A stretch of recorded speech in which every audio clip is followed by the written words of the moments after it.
Okay, step 2, we just went through the house hazard. Okay, the next step, number 2, is to create a family disaster preparedness plan.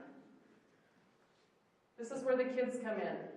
It's very, very important to get your kids involved in this. They need to know every step of the way what the plan is when an earthquake happens.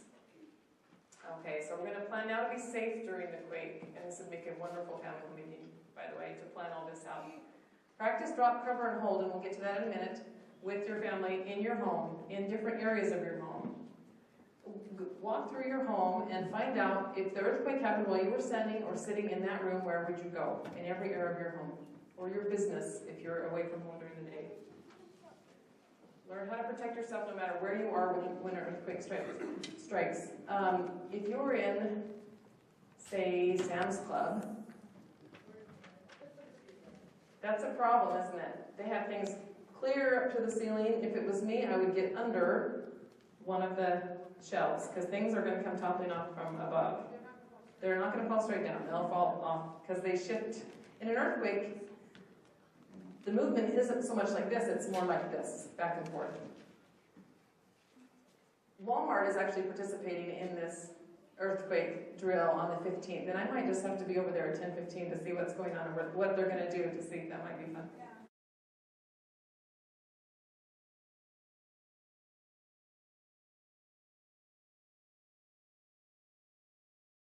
We're preparing now to respond to an earthquake. We want you to have shoes and a working flashlight next to each bed. Why would we want that?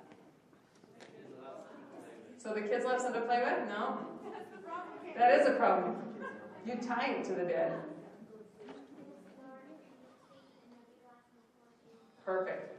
Glass breaks, and you will burn your feet? No, you will cut your feet if you're walking around without shoes on. For the glass? If you turn the shoes upside down, also is another thing they recommend, just to keep the glass that is out of the from shoes. Your lovely window right next to the bed from finding a home in your shoes, so you slide on the glass wheel shoes. I've seen where they put them in a bag and tie it to the bedpost so it doesn't get played with or lost or used because you can't find your other shoes. Do they recommend gloves? Because you might need gloves. We'll get to gloves, yep. Fire extinguisher for your home. Have one in at least one on every level of your home and play with it. Let your kids know how to use it. There's time when your kids are home and you're not home, and if it happens when you're gone, they better know how to use it. And they love it, it's fun. And then teach your family members to use whistles and or to knock 3 times repeatedly if trapped. So if they're trapped in a room, the universal signal for help me, if there's rescuers digging around, is tap, tap, tap, and then pause, and then a minute later, tap, tap, tap. That's the signal that rescuers are listening for. Or use your whistle. That's much better than yelling, because if you're collapsed upon, there is going to be dust around, and you don't want to be inhaling dust to scream out. That's a bad thing for your lungs. And you can use a whole lot less energy with a whistle. Okay. You can also take a CPR training course, first aid course. These are other things you can do. Know the location of utility shutoffs and keep tools nearby. There's tools made just for this, or channel locks work great too. The one thing I'd recommend if you keep this by your gas shutoff is to wrap it in plastic and put some Vaseline on the mechanism so it'll move it in case it gets wet, it doesn't rust shut. Some people will zip tie this to their gas meter. I'm not going to. I'm going to have it right inside my garage where it's accessible, but no one can steal it. Those things happen, you know. Back to the gas. You don't just automatically turn the gas off when something happens. You turn it off if you smell or hear leaking gas. Because if you turn the gas off, you are not allowed to turn it back on because you could blow your house up. So a gas contractor must turn that back on for you. So when you're practicing, don't turn it all the way off. You can turn it just an eighth of a turn and then turn it back on. But don't turn it off unless there is a danger of gas. So you hear it or smell it. You can turn your water off. That's no problem. Test your smoke alarms monthly and change the battery once a year. Maybe like a fall conference or a spring conference or something. Work with your neighbors to identify who has skills and resources to help after emergencies. And also, you may have neighbors that are homebound, mobility impaired, young children, widows, that kind of thing. Be aware of that so you can help each other afterwards. People that have special needs. Join your local community emergency response team. Raise your hand if you're on the Santa Concert team. Very good, 6 of us, awesome. That's a team of people trained to respond to neighborhood emergencies, putting out fires, light search and rescue, what else, Michelle? Yes, the CERT team responds before the first responders typically can get there. First responders have families and they have homes, and when this happens, they will be busy with those first. And so the community teams work in that gap. Okay, now we've worked on getting ready for, now we're going to communicate and recover after an earthquake. So, having a place that your whole family knows about that you're planning to meet at without talking to each other. So the earthquake happens and you all know that you're going to meet at this place because you can't communicate probably any other way except for knowing ahead of time. Yes? We're going to have several places. It depends on what's safe. So if probably at least 3, and they work farther out in radius from your home. If it's safe to meet at the tree in front of your house, do so. And if everyone comes and no one's there, they go to place number 2. And everyone comes and no one's there, they end up at place number 3. And hopefully everyone's at place number 3, unless you have a place number 4. Select an out-of-state contact person that all family members check in with to relay information. At 10:15 in the morning, is your family all together around your table?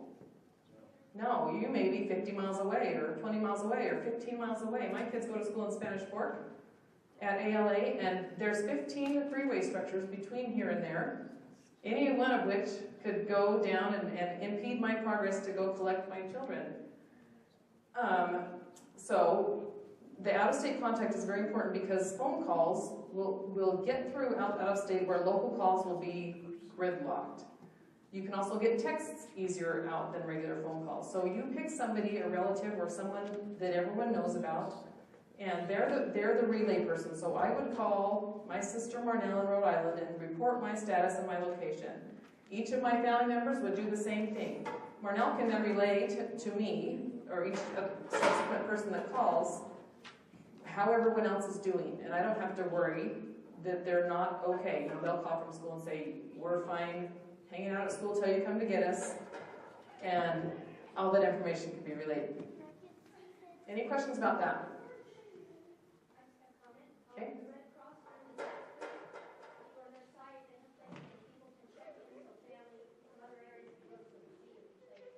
Very good. Thank you. She was saying that at the Red Cross they have check-in places where you can report that you're safe and other people. If you don't have an out-of-state contact, you have to go to the Red Cross and get on their list. So that works too. Or do both. And the next thing is to provide all family members with a list of important contact phone numbers, including that out-of-state contact. So if my kids are at school and they have to call Aunt Marnell in Rhode Island, they better have her phone number because that's not someone they call every day and they don't memorize it. So in their backpack, they need to have a little identification card with all of our, this has our little family plan on it. It has all of our out-of-state contact people, all the local people they might need to call.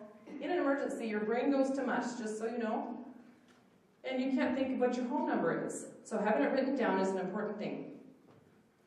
Has anyone been in an emergency and their brain went to mush? It's true, isn't it? You can't think what you're supposed to grab. You get the laundry instead of, your emergency kit and stuff. Your brain just does not function like it should in a priority level like we'd like it to. So writing these things down is a good thing. Okay. And then having this emergency plan written down in a place that's accessible, pin it inside their backpacks. Where did I put that paper? Oh, right here is a great one. Be Ready Utah has this all ready for you. You just fill in the information, cut it out. It's heavier paper. There's enough for 4 people on each page. So if you have 8 people in your family, get 2 of these. And you can use that to write any other information on the back and keep it in a place where they have with them, either in their wallet, in their backpack, or wherever they are at all times.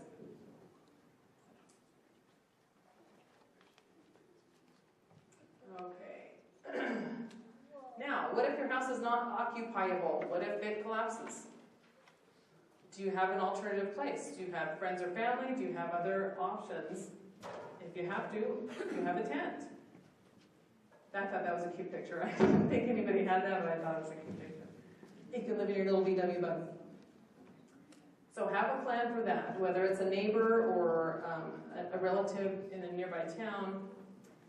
Also know about the earthquake plan that your school has. If you have children in school, what is their plan when the earthquake happens? And who will they release the children to? What if mom is incapacitated, dad is 50 miles away and can't get home for 3 or 4 days? Who's going to go get the kids from school? We all have our emergency lists, right? Are those people available to do that? It might be a good idea to get together with your neighbors in your immediate vicinity, friends that you know and trust, and get on each other's list. So that if you can help them, you're able legally to go pick up their kids, because they will not release them unless your name is on that list. Another thing to think about is if you have driving teenagers who might be in a position to pick up your younger children, make sure their name's on the list, because if they're not, those kids are not going to be released. There's some forms if you have, at the beginning of the year you filled out those forms. If you want to amend them and add additional people, I'll pass these around, and if you have kids in school, go ahead and take them. And then you as a parent will have to take that down in person to the school and have them attach it to your child's paperwork. Okay, that's the emergency release list. Okay, keep copies of documents, hard copies that accessible.